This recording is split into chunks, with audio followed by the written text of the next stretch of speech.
everyone. This is Kruti Chaipancholi, Assistant Professor in LJ Institute of Engineering and Technology in Department of Electronics and Communication. This video is about subject Microwave Engineering. So friends, in this video, you are going to learn about the transmission waveguide, rectangular waveguide, circular waveguide, part 2. So friends, in the last video, you learned about the types of waveguide. Two types of the waveguide, circular waveguide,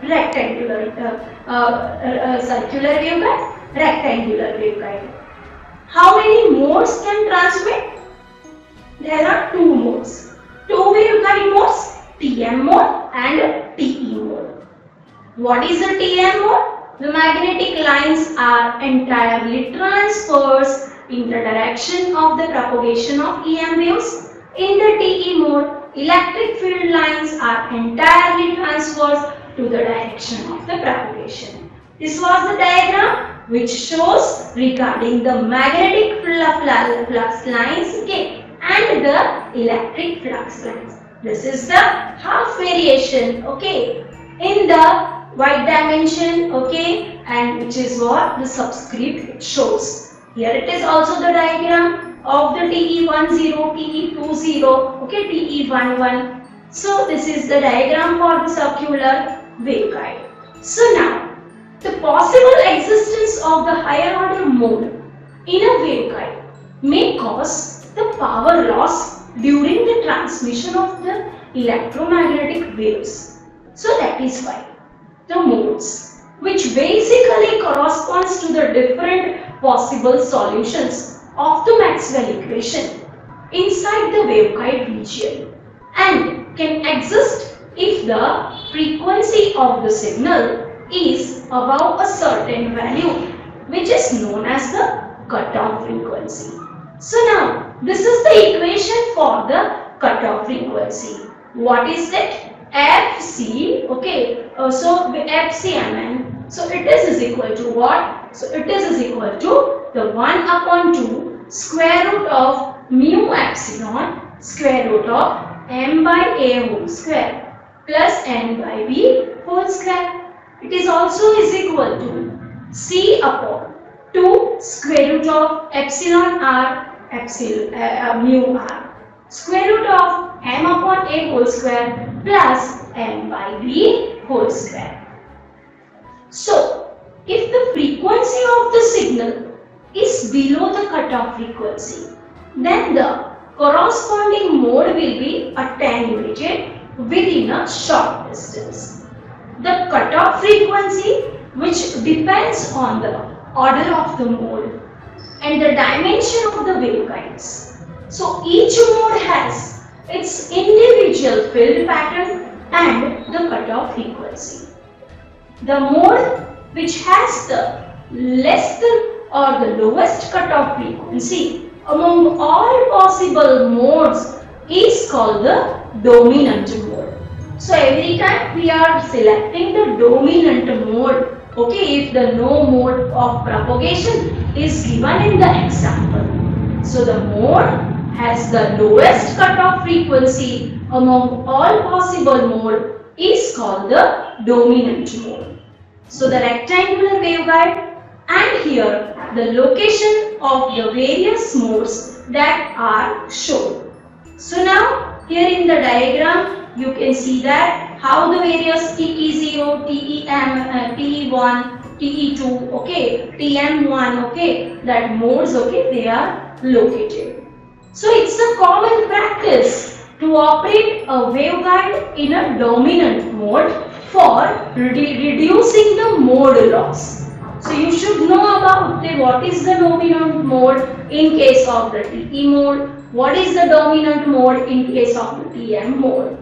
So this can be achieved by the proper choice of the waveguide dimension such that the frequency of the input signal is greater than the cutoff frequency of the dominant mode, but less than the cutoff frequency of the next higher mode. So now we will learn about the dominant mode in the wavelength. So what is the dominant mode? Dominant mode that corresponds to the particular combination of M and N that results in minimum cutoff frequency or maximum cutoff wavelength. Now, it is the one which has the highest cutoff wavelength for a waveguide of a given direction. So, the cutoff wavelength of a waveguide is the highest signal wavelength that can propagate in a given waveguide. So, TE mode, in that the TE00 mode makes M is equal to 0, N is equal to 0, the electric entire field component vanishes. Therefore, the TE00 mode cannot exist inside the waveguide. Dominant mode. So, the dominant mode for the rectangular waveguide is TE10, TE11 for the circular waveguide. So, if there is a no mode is given in the example while you are solving, you have to always assume the dominant mode for the propagation. Now next is TEM mode.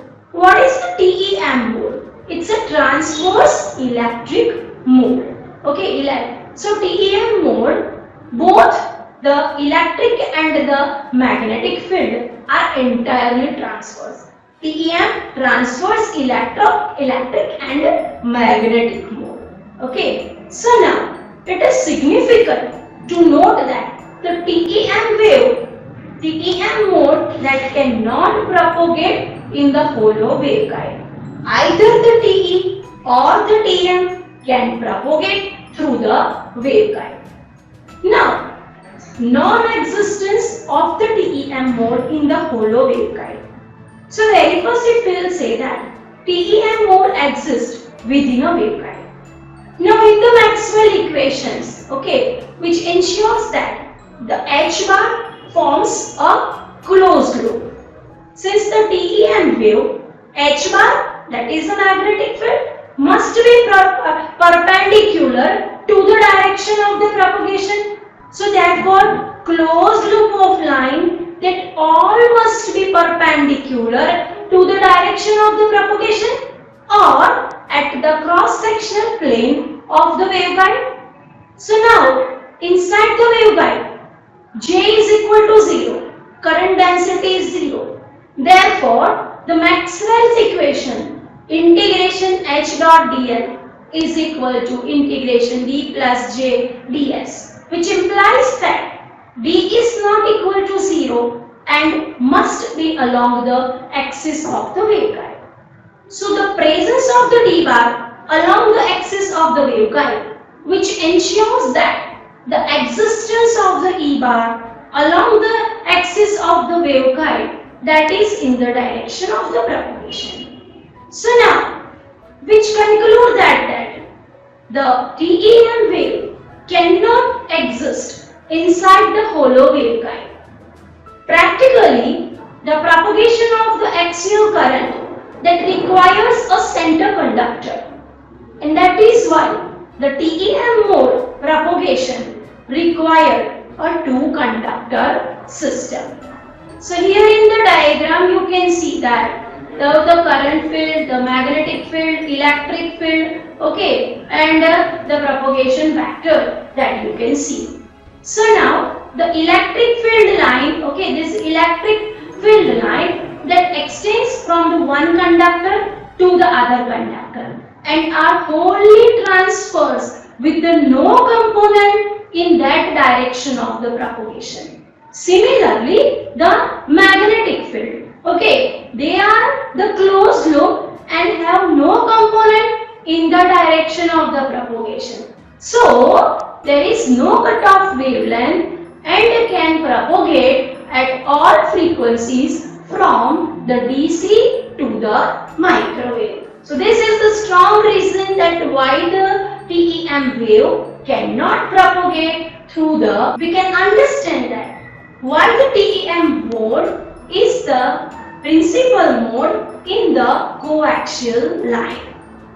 So this way you can get the idea about how the TE mode, TM mode can propagate through the particular waveguide. Okay, so whenever you have to consider this reason, okay, for the understanding of the transverse electromagnetic waves. So friends, this way you learn about the various modes and how the half variation we can get in the microwaves. So this way the various modes, okay, in your study would be there, okay, and you can draw all the diagrams and you can understand how the movement of these all electric and the magnetic field line, okay, across the waveguide. So this way the waveguide applications that we can see.